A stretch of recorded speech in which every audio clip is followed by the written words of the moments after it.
বিশেষ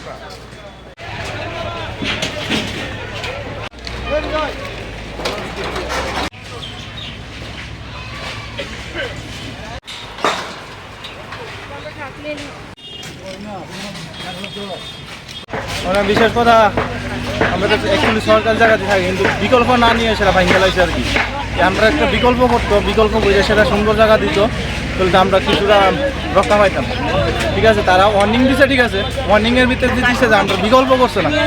হ্যাঁ, আমরা কী করে থাম, ছোটো বাচ্চা আছে, আমাদের ফ্যামিলি আছে, একটা আমরা 2-3 দোকানদারি করি, 5-6 জন রে চালাই এই আর কি। মানে আর কি তা করুন বিকল্প মানে আমরা এখন যাই না, সিদ্ধান্ত না, এত মানুষ কই যাইব। গভর্নমেন্ট তো আমরাই, সব কিছু তো আমরাই তো সব কিছু করি।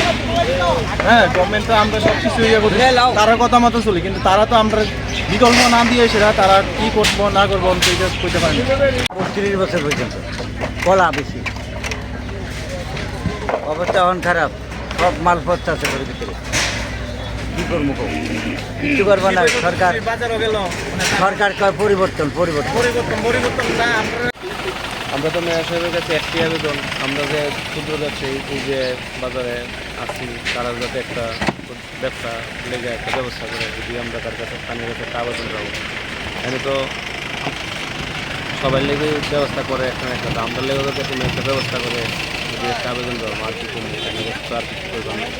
60 বছর আমার বাবার দোষ, আমার বাবা করে গেছে না, আমি আর এত বছর কোনো গায়ে লাগাইছি না, বুঝলেন না।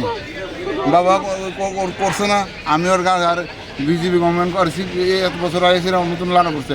সিপিএম গভর্নমেন্ট, কংগ্রেস গভর্নমেন্ট দ্বন্দ্ব করছি, কোনো সময় মিউনিসিপ্যালিটি আমাদের টাইস পড়ছে না। আজকে এই গভর্নমেন্ট আইসি করতে টাইস পড়ছে। আমি এত গায়ে লাগাইছি না জিনিসটা, আমার বাবা করে গেছে না, এই করার না করার আমি অনেক মরছি।